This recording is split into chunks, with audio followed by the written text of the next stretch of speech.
നമസ്കാരം. ഞാനിങ്ങനെ ഇലക്ഷൻ്റെ തിരക്കിനിടയിൽ ഒരു ലൈവായി ഫേസ്ബുക്കിലൂടെ സംസാരിക്കാൻ ഇടവന്നത് ഈ തൃശ്ശൂർ പൂരവുമായി ബന്ധപ്പെട്ടും ഈ ഇലക്ഷനിൽ മത്സരിക്കുന്ന ഒരു സ്ഥാനാർത്ഥി എന്ന നിലയിൽ വ്യക്തിപരമായി എനിക്കെതിരായി നിരവധിയായിട്ടുള്ള വ്യാജമായിട്ടുള്ള പ്രചരണങ്ങൾ ചില കേന്ദ്രങ്ങളിൽ നിന്നും നടത്തിക്കൊണ്ടിരിക്കുന്ന സാഹചര്യത്തിലാണ്.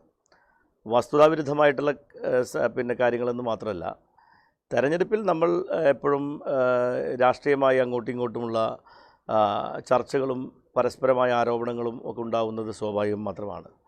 പക്ഷേ ഇത് വളരെ ബോധപൂർവം വ്യക്തിപരമായും അതുപോലെ തന്നെ രാഷ്ട്രീയ ലാക്കോട് കൂടിയിട്ടുള്ള ചില ദുഷ്പ്രചരണങ്ങൾ നടക്കുന്നതായിട്ട് സോഷ്യൽ മീഡിയ വഴി നടക്കുന്നതായിട്ട് എൻ്റെ ശ്രദ്ധയിൽപ്പെട്ടുകൊണ്ടാണ് ഞാൻ സോഷ്യൽ മീഡിയ വഴി തന്നെ ഇത് പറയുന്നത്. പത്രസമ്മേളനം വിളിച്ച് പറയാത്തത് എന്തുകൊണ്ടാണെന്ന് വെച്ചാൽ, പത്രസമ്മേളനത്തിൽ പറയുമ്പോൾ ഞാൻ പറഞ്ഞ കാര്യങ്ങൾ മുഴുവനും ഒരുപക്ഷെ ആളുകൾ മനസ്സിലാക്കിക്കൊള്ളുന്നില്ല. പത്രക്കാർ പറയുന്ന അല്ലെങ്കിൽ ഞാൻ പറയുന്നതിൽ അവർക്ക് താല്പര്യപ്പെട്ട കാര്യങ്ങൾ മാത്രം അവർ പ്രക്ഷേപണം ചെയ്യുകയും പ്രിൻ്റ് ചെയ്യുമ്പോൾ എൻ്റെ ആശയങ്ങൾ എന്താണ് ഞാൻ പറഞ്ഞതെന്നുള്ളത് പലപ്പോഴും അത് ആളുകൾക്ക് കേട്ടുകൊള്ളുന്നില്ല. അതുകൊണ്ടാണ് ഞാനൊരു കുറച്ച് സമയമെടുത്ത് ഒരു ലൈവായി ഈ ജനങ്ങളുടെ മുമ്പിൽ സംസാരിക്കണം എന്ന് ആഗ്രഹിച്ചത്. ഒന്ന്, തൃശ്ശൂർ പൂരവുമായി ബന്ധപ്പെട്ടുണ്ടായിട്ടുള്ള ചില സംഗതികൾ, അത് നമുക്കൊരിക്കലും വളരെ വിഷമമുണ്ടാക്കിയൊരു കാര്യമായിരുന്നു. തൃശ്ശൂർ പൂരത്തിൽ തിരുവമ്പാടി ദേവസ്വത്തിൻ്റെ പ്രവർത്തകർക്കുണ്ടായിട്ടുള്ള വളരെ വലിയ മാനസിക പ്രയാസങ്ങളെ തുടർന്ന് അതിനകത്ത് കുറേ ഫാക്റ്റുകളുണ്ടായിരുന്നു. പോലീസുമായി ബന്ധപ്പെട്ട് അവരേർപ്പെടുത്തിയിട്ടുള്ള നിയന്ത്രണങ്ങൾ, അവിടുത്തെ ഈ തിരുവമ്പാടി ദേവസ്വത്തിലെ ദൈനംദിന പ്രവർത്തനം നടത്തുന്നതുമായി അവർക്ക് പല പ്രയാസങ്ങൾ നേരിടേണ്ടി വന്നു. അവർക്ക് വളരെ പ്രയാസങ്ങൾ ഉണ്ടാക്കിയപ്പോൾ സ്വാഭാവികമായിട്ടും വികാരപരമായി തന്നെ അവരതിനകത്തൊരു നിലപാട് സ്വീകരിച്ചു. ഈ പൂരത്തിൻ്റെ ചടങ്ങുകൾ അവർ നിർത്തിവെക്കുകയും വെടിക്കെട്ട് നടത്തേണ്ടതില്ല എന്ന നിലയിലേക്കുള്ള തീരുമാനം അവരെടുക്കുകയാണ്. രാത്രിയാണ് ആ സംഭവം ഉണ്ടാകുന്നത്. ആ സംഭവം ഉണ്ടായ ഉടനെ തന്നെ അഡ്വക്കേറ്റ് രാജൻ അതിനകത്ത് ഇടപെടുകയും ഞാൻ തന്നെ പലപ്പോഴും ദേവസ്വം ബോർഡിൻ്റെ പ്രസിഡന്റ് സുന്ദർ മേനോനും ഭാരവാഹികളുമായിട്ട് നിരന്തരമായി ചർച്ചകൾ നടത്തുകയും ചെയ്തു. അങ്ങനെ ഒരു എക്സ്ട്രീം പൊസിഷനിലേക്ക് നമ്മൾ പോകാൻ പാടില്ല, നമ്മളെല്ലാം തൃശ്ശൂർ പൂരം നടത്താനിരിക്കുന്നവരാണ്. അപ്പോൾ ഒരു കാരണവശാലും പൂരത്തിൻ്റെ ചടങ്ങുകൾക്ക് ഭംഗം വരാൻ പാടില്ല, മറ്റെല്ലാ പ്രശ്നങ്ങളും നമുക്ക് ചർച്ച ചെയ്ത് പരിഹരിക്കാമെന്നുള്ള നിലയിൽ ഞങ്ങൾ നിരന്തരമായ ചർച്ചകൾ നടത്തി. ഫോൺ വഴിയാണ് ചർച്ചകൾ നടത്തിക്കൊണ്ടിരുന്നത്. അത് സ്വാഭാവികമായിട്ട് നിങ്ങൾക്കറിയാം, 1 മണിക്ക് ശേഷം 2-3 മണിക്കൂർ നേരം ആ ചർച്ചകൾ തുടർന്നു പോയി. കെ രാജൻ നേരിട്ട് എത്തി അവരുമായിട്ട് ചർച്ച ചെയ്യുന്ന സാഹചര്യങ്ങളും ഉണ്ടായിരുന്നു. ശ്രീമൂലസ്ഥാനത്തിരുന്നിട്ടും അതുപോലെ തന്നെ കൊച്ചിൻ ദേവസ്വം ബോർഡിൻ്റെ ഓഫീസിലിരുന്നൊക്കെ ഞങ്ങൾ ഈ കാര്യങ്ങളെല്ലാം ചർച്ച ചെയ്തിരുന്നു. ഞാൻ ഒരു സ്ഥാനാർത്ഥി എന്ന നിലയിൽ പ്രത്യക്ഷമായി ഇവരുമായിട്ടുള്ള ചർച്ചയ്ക്ക് എനിക്ക് ബുദ്ധിമുട്ടുണ്ടെന്ന് നിങ്ങൾക്ക് എല്ലാവർക്കും അറിയാം. എങ്കിലും അവർക്കറിയാം, കൊച്ചിൻ ദേവസ്വം തിരുവമ്പാടി ദേവസ്വമാണെങ്കിലും പാറമേക്കാവ് ദേവസ്വമാണെങ്കിലും വർഷങ്ങളായിട്ട് അവരുടെ ഏതൊരു പ്രശ്നം ഉണ്ടെങ്കിലും ഞാൻ MLA ആയിരിക്കുമ്പോഴും മന്ത്രിയായിരിക്കുമ്പോഴും അതെല്ലാം ഒഴിഞ്ഞതിന് ശേഷവും അതിൻ്റെ ദൈനംദിനമായിട്ടുള്ള എല്ലാ കാര്യങ്ങൾക്കും അവർക്കുണ്ടാകുന്ന എല്ലാ പ്രശ്നങ്ങളും അവർ മറ്റേത് ജനപ്രതിയോട് പറയുന്നത് പോലെ എന്നോട് പറയുകയും എന്നാൽ കഴിയുന്ന വിധത്തിൽ അതിന് പരിഹാരം ഉണ്ടാക്കി കൊടുക്കുകയും ചെയ്യുന്നു എന്നുള്ളത് അവർക്കറിയാം.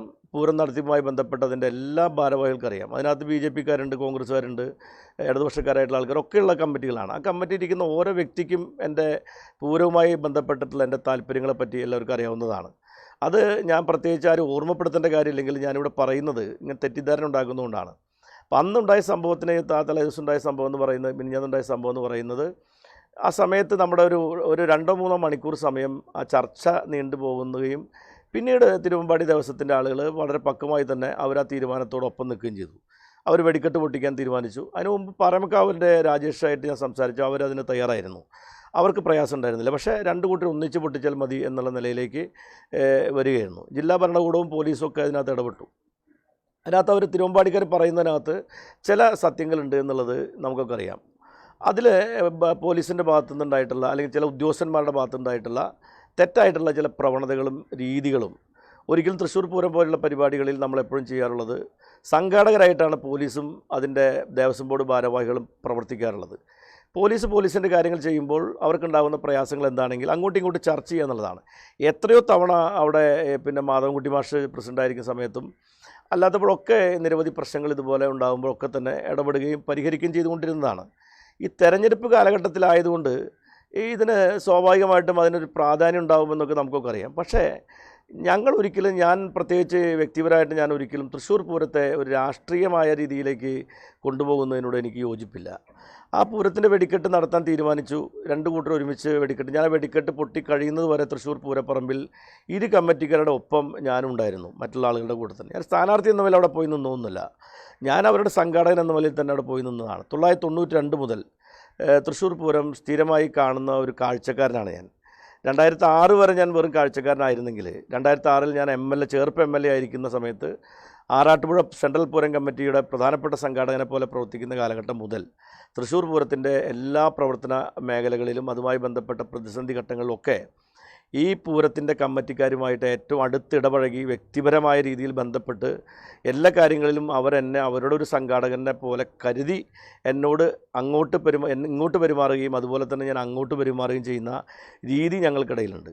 ഞാൻ വീണ്ടും ആവർത്തിച്ച് പറയുന്നു, അവിടെയുള്ള BJPക്കാരായിട്ടുള്ള സുഹൃത്തുക്കളടക്കമുള്ള ആരും തന്നെ എൻ്റെ അടുത്ത് ഒരിക്കലും ഒരു വേർതിരിവ് കാണിക്കാത്ത രീതിയിലാണ് ഞങ്ങളൊക്കെ പെരുമാറി പോന്നിട്ടുള്ളത്.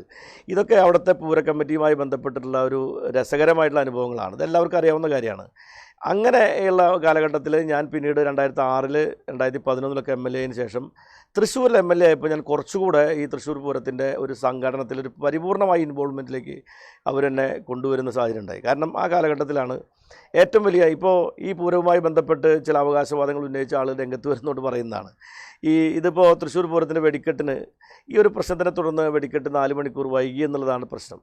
അതൊരു വലിയ വിഷമമുണ്ടാക്കിയൊരു കാര്യം തന്നെയാണ്. ഒരുപാട് കാണികൾ വന്ന ആളുകൾക്കൊക്കെ വെടിക്കെട്ട് കാണാൻ കഴിഞ്ഞില്ല എന്ന് പറഞ്ഞ ഒരു പ്രയാസം നമുക്കൊക്കെ ഉണ്ട്. ഞാൻ റോട്ടിലൂടെ നടന്നു പോകുമ്പോൾ ഒരുപാട് ആൾ റോട്ടിൽ കിടന്നുറങ്ങുന്നുണ്ടായിരുന്നു. വെടിക്കെട്ട് എപ്പോൾ വരും സഖാവേ ചേട്ടാ എന്ന് ചോദിച്ച് എന്നോട് വിളിച്ച ഒരുപാട് ആളുകളുണ്ടായിരുന്നു. ഞാൻ അവരോടൊക്കെ പറഞ്ഞു വെടിക്കെട്ട് പൊട്ടും, എന്തായാലും വെടിക്കെട്ട് നമ്മൾ പൊട്ടിക്കും.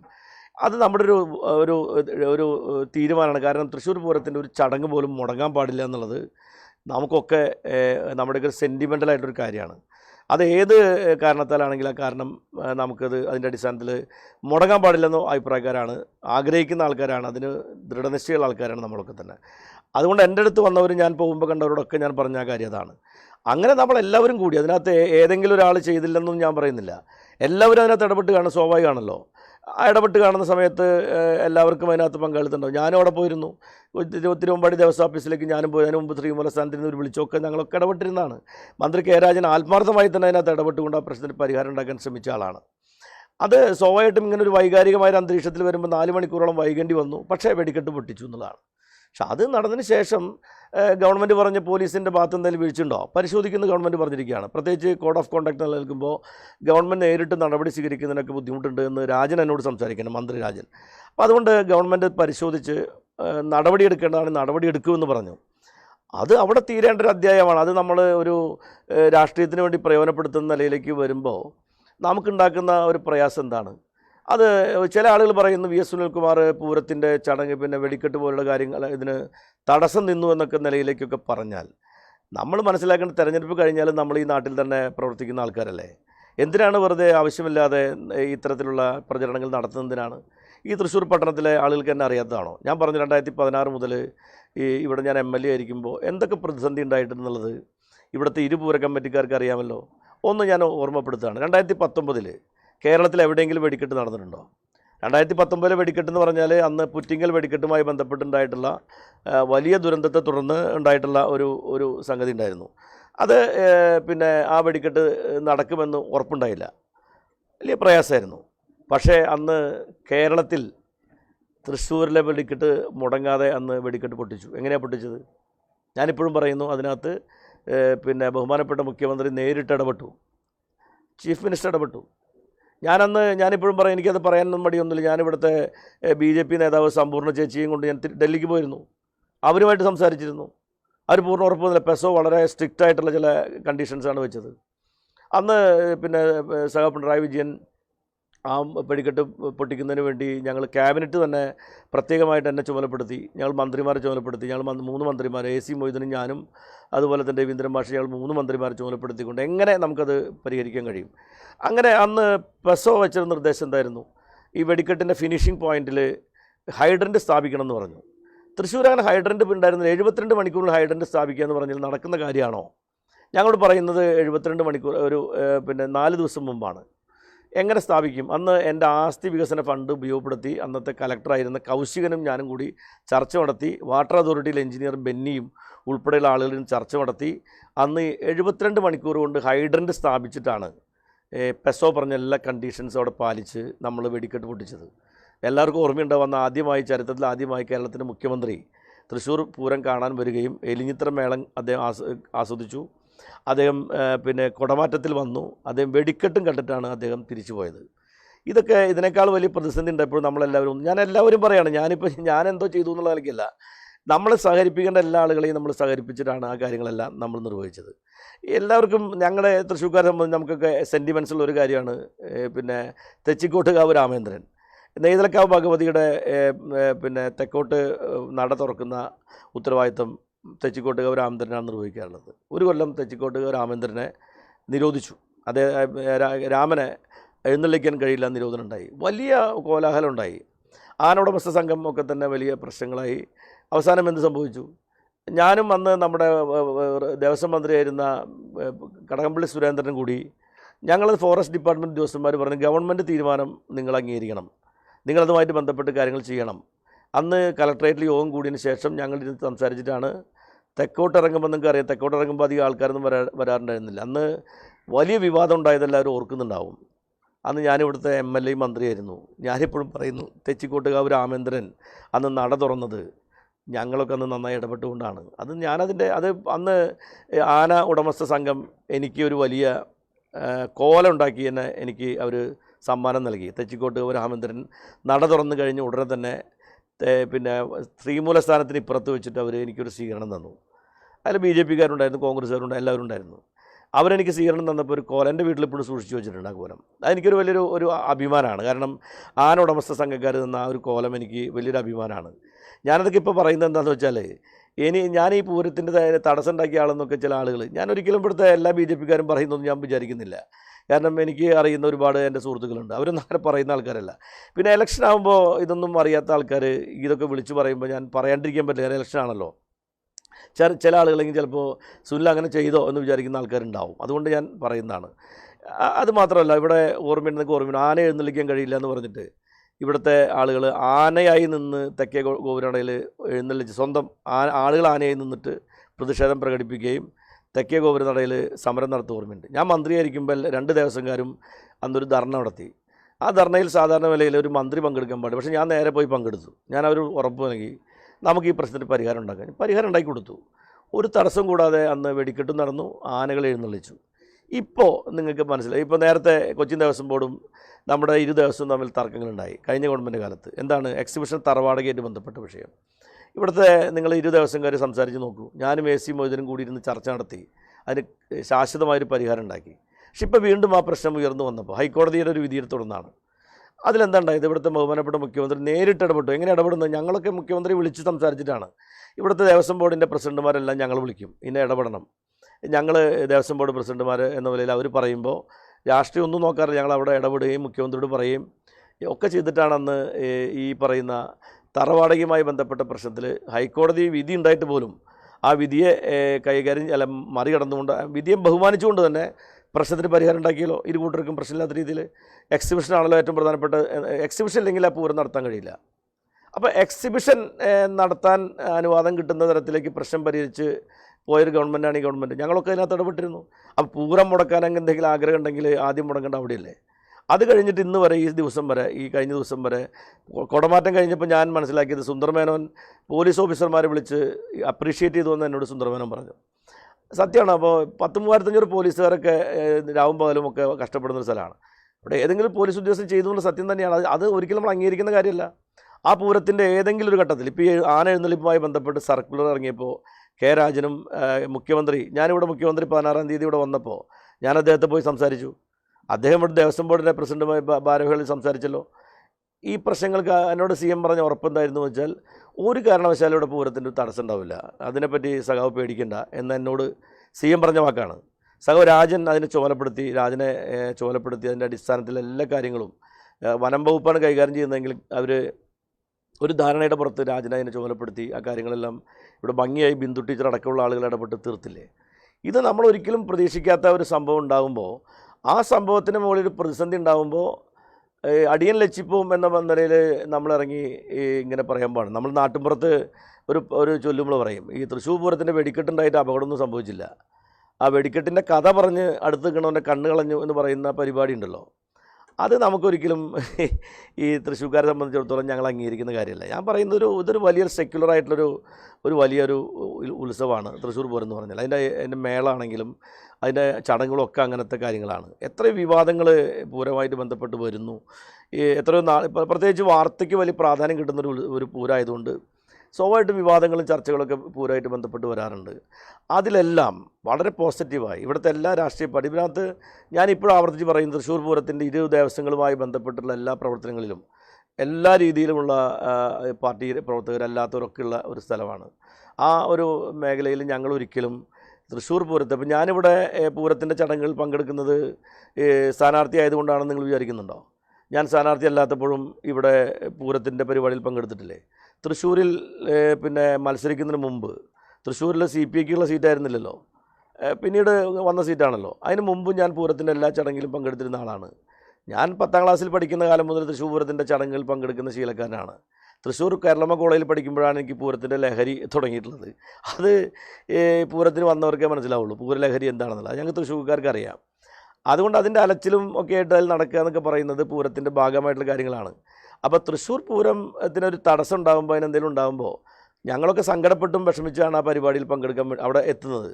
പക്ഷേ അത് വരുമ്പോൾ സന്തോഷത്തിൽ വന്നിട്ട് ഇതൊന്ന് മുതലെടുക്കാമെന്ന് വിചാരിക്കുന്ന രീതി തൃശ്ശൂരിൻ്റെ രീതിയല്ല.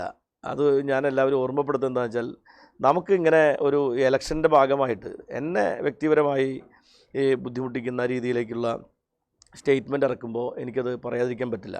ഇപ്പോൾ ഒരു കാര്യം കൂടെ എനിക്കതിനകത്ത് ഈ ലൈവിൽ നിങ്ങളോട് പറയാതിരിക്കാൻ പറ്റില്ല. കാരണം എന്താണെന്ന് വെച്ചാൽ, ഇപ്പോൾ കുറച്ച് ദിവസമായിട്ട് ഞാൻ NDTV ചാനലിനൊരു അഭിമുഖം കൊടുത്തു. 6 മിനിറ്റ് നീണ്ടു നിൽക്കുന്ന അഭിമുഖമാണ്. ഞാൻ ഓക്സ്ഫോർഡ് ഇംഗ്ലീഷൊന്നും സംസാരിക്കുന്ന ആളൊന്നുമില്ല, പക്ഷേ എനിക്ക് അത്യാവശ്യം ഇംഗ്ലീഷൊക്കെ സംസാരിക്കാനുള്ള കഴിവുണ്ടെന്ന് എനിക്ക് നല്ല കോൺഫിഡൻസുള്ള ആളാണ്. എൻ്റെ ആ 6 മിനിറ്റ് എൻ്റെ ടെലിവിഷൻ ഇൻ്റർവ്യൂ, അത് NDTV ചാനലിൻ്റെ ആൾ വന്ന് അത് ഇൻ്റർവ്യൂ നടത്തി, ANI ഇൻ്റർവ്യൂ നടത്തിയിരുന്നു, പല ഇംഗ്ലീഷ് ചാനൽ ഇൻ്റർവ്യൂ നടത്തി കൊടുത്തിരുന്നു.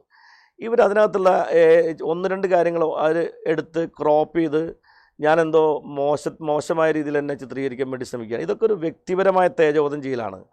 ഇപ്പോൾ നിങ്ങളൊക്കെ മനസ്സിലാക്കേണ്ട കാര്യം എന്താണെന്ന് വെച്ചാൽ, 16 ഭാഷ അറിയുമായിരുന്ന പിന്നെ PV നരസിംഹറാവു പ്രധാനമന്ത്രിയായിരിക്കുന്ന സമയത്ത് ഇവിടുത്തെ ഒരു സമുദായത്തിൻ്റെ പള്ളി വിളിക്കുമ്പോൾ നോ എന്ന് ഏതെങ്കിലും ഒരു ഭാഷയിൽ പറയാൻ കഴിയാത്ത ആളാണ് കോൺഗ്രസ് നേതാവായിരുന്ന നരസിംഹറാവു.